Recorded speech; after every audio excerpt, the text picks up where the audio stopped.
సృష్టికర్త ఒక బ్రహ్మ, అతనిని సృష్టించినదొక అమ్మ. ఆ అమ్మకి తెలియని చిత్రాలు ఎన్నో ఈ సృష్టిని. వాసు, ఎప్పుడు వస్తావురా? ఈ ప్రాణం నీకోసమే ఎదురు చూస్తుందిరా.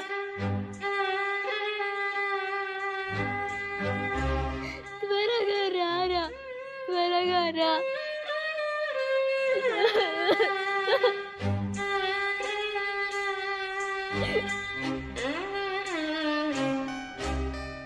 హలో హలో, డాక్టర్ గారా అండి? చెప్పండి. నేనండి, భారతమ్మని. మీరు ఈరోజు రమ్మని చెప్పారు, కానీ నా కొడుకు దుబాయ్లో ఉంటున్నాడు. వాడు వస్తాడని చెప్పాడు. వాడు రాగానే వచ్చి కలుస్తాం. మీ హెల్త్ కండిషన్ అస్సలు బాలేదు, ఆ విషయం మీకు కూడా తెలుసు. అసలు మీ పరిస్థితి మీ అబ్బాయికి చెప్పారా? మీరు ఇప్పుడు ఎమర్జెన్సీ కండిషన్లో ఉన్నారు. త్వరగా ట్రీట్మెంట్ చేయాలి. నాకేం ప్రాబ్లం లేదు, తర్వాత మీ ఇష్టం. వాడు రాగానే వచ్చి కలుస్తాం డాక్టర్. సరే.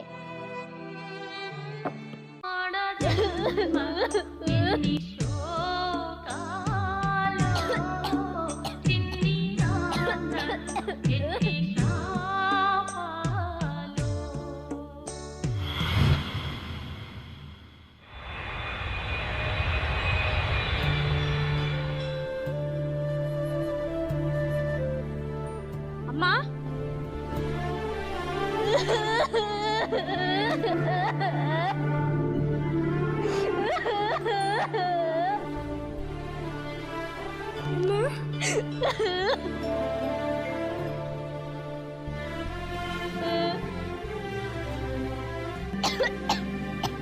అమ్మా, ఏంటమ్మా ఇలా అయిపోయావు? ఏమైందమ్మా? నాకేదో భయంగా ఉంది, చెప్పమ్మా. ఆరోగ్యం అసలు బాగుండడం లేదు. డాక్టర్కి చూపించావా? సుధా, సుధా, ఇంట్లో సరుకుల కోసం బయటకి వెళ్ళట్టుంది. ఏంటమ్మా నీకు ఇలా ఉందని నాకు ముందే ఎందుకు చెప్పలేదు? దేశం కాని దేశంలో ఎన్ని ఇబ్బందులు పడుతున్నావో నా గురించి చెప్పి నిన్ను కంగారు పెట్టడం ఎందుకని. సర్లే అమ్మ, హాస్పిటల్కి వెళ్దామా?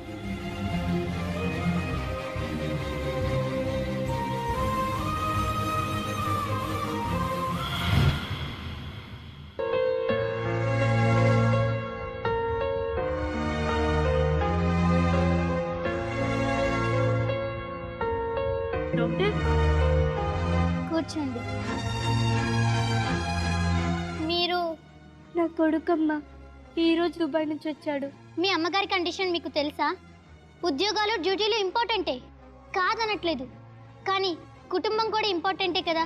మీరు వచ్చే వరకు ప్రాణం ఆగుతుందా? కొంచెం కూడా రెస్పాన్సిబిలిటీ లేకపోతే ఎలా అండి? సారీ, నిజంగా నాకు తెలియదు డాక్టర్. తెలుసుంటే ఇలా నెగ్లెక్ట్ చేసేవాడిని కాదు. మా అమ్మ అంటే నాకు ప్రాణం doctor. Okay okay, cool down. మా అమ్మగారు, మీరు కాస్త బయట వెయిట్ చేయండి.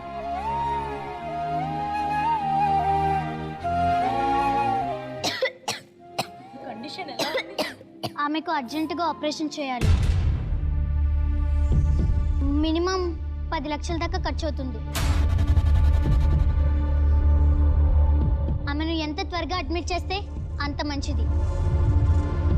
ఓకే డాక్టర్, మనీ అరేంజ్ చేసుకుని వచ్చేస్తాను. ఆమెకు ఆల్రెడీ మందులు ఇచ్చాను, అవి కంటిన్యూ చేయండి.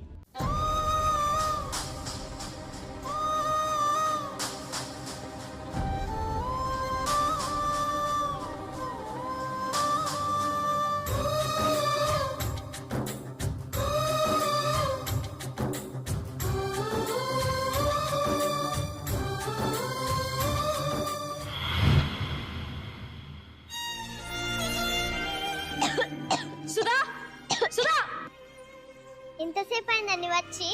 అమ్మకు ఆరోగ్యం బాలేదని నాకెందుకు చెప్పలేదు? నిన్నే అడిగేది. నెల నెల డబ్బులు పంపిస్తున్నానుగా, ఏం చేస్తున్నావు? ఇల్లు అమ్మేస్తా అంటున్నారు, అది తెలుసా? ఆ విషయం మీకు కూడా చెప్పాను. మనమే కొనుక్కుందామన్నారు, అందుకే డబ్బులు జాగ్రత్త చేస్తున్నా. అమ్మ కంటే నాకు ఏది ఎక్కువ కాదు. ముందు బ్యాంకుకి వెళ్ళి మొత్తం డబ్బు తీసుకురా. అమ్మ ఆపరేషన్కి కట్టాలి. అమ్మా ఉన్న డబ్బులు చాలు, ఫ్రెండ్స్ని కలిసి అడిగి చూసి నేనున్నానమ్మా, నీకేం కాదు.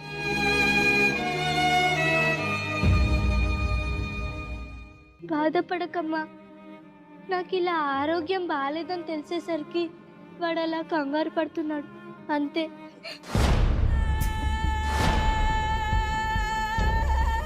నువ్వు మాట్లాడకు. రాకరాకి ఇంటికి వచ్చా చెప్పాల్సింది చెప్పి తిట్టించావు.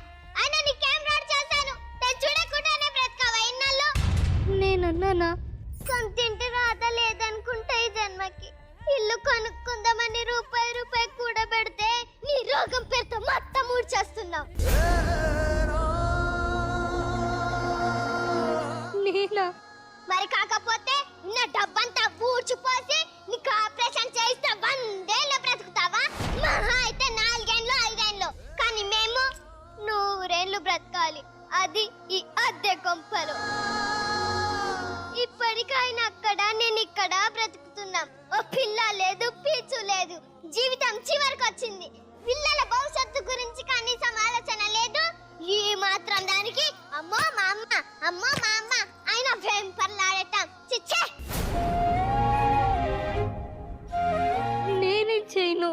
ఎన్ని అనాథ శరణాలు లేవు, వాటిలో ఎంతమంది లేరు. పో పోయి ఏదైనా చూసుకో, లేదంటే చావు. మమ్మల్ని మాత్రం చంపకు చిచ్చే.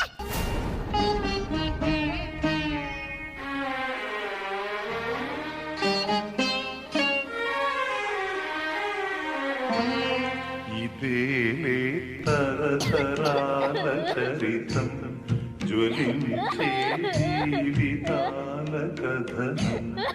ఇదేలే తరతరాల చరితం, జ్వలించే జీవితాల కథనం. పగేమో ప్రాణమయ్యేనా, ప్రేమ లేదు. నా కోడలన్న దాంట్లో తప్పేముంది? ఇప్పుడు నేను బ్రతికి మాత్రం ఎవరిని ధరించాలి? నా బిడ్డల భవిష్యత్తు నాకు ముఖ్యం. వాళ్ళ జీవితానికి ఆనందానికి నేను అడ్డం కాకూడదు. ఎవరి తలరాత ఎవరు రాస్తారు? దైవమున్నాడు, నడుపుతున్నాడు, నడుపుతున్నాడు. ఎవరి తలరాత ఎవరు రాస్తారు? దైవమున్నాడు, నడుపుతున్నాడు, నడుపుతున్నాడు. అమ్మా సుధా, సుధా, అమ్మ ఎక్కడా? ఎప్పుడు అమ్మ అమ్మ అమ్మ మేము మనుషులం కాదా? అమ్మ ఎక్కడా? ఉందో ఎక్కడ చచ్చిందో నాకేం తెలిసి చచ్చిపోయిందో చిచ్చే. సుధా,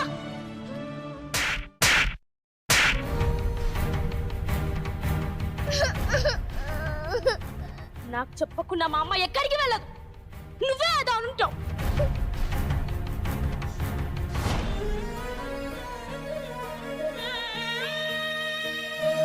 చిన్నప్పుడు నాన్న వదిలేసి వెళ్ళిపోతే నా కోసం ఊడికం చేసిందే.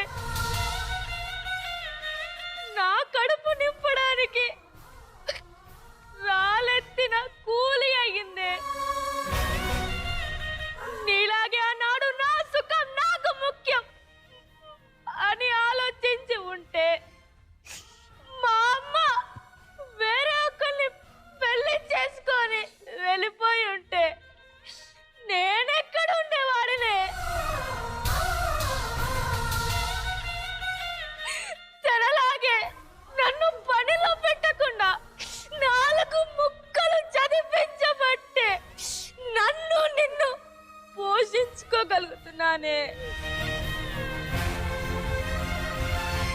నా కోసం తన జీవితాన్నే త్యాగం చేసిందే మా అమ్మ.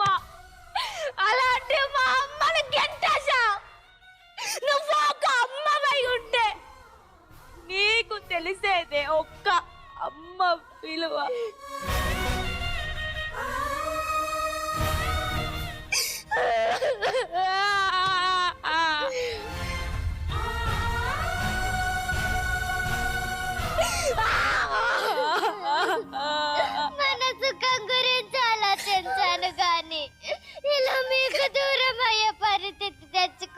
చేస్తున్నానని గ్రహించలేకపోయాను.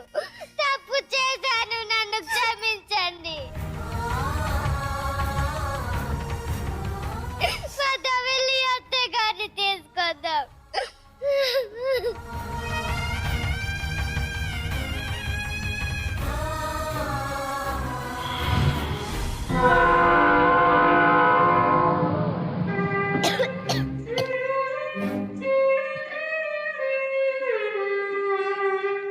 అమ్మా అయ్యా అమ్మా అయ్యా అయ్యా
ఊరుకో నాన్న, అందరూ చూస్తున్నారు, ఊరుకో. సుధా, మా అమ్మను పిచ్చగా చేసావు కదే. మనసున్న ఏ కొడుకు చూడలేని స్థితిలో మా అమ్మను చూపించావు కదే. నన్ను క్షమించండి అత్తగారు. సీతా, నువ్వు ఏడిస్తే నాకు సంతోషమా చెప్పు? అలా ఎలా అనుకున్నావే? ఏ తల్లిదండ్రులైనా తన బిడ్డల జీవితాలు బాగుపడాలని కోరుకుంటాం, అంతేగాని రోగాలు రావాలని, వచ్చిన రోగాలకు బిడ్డల జీవితాలు బలి పెట్టాలని అనుకో.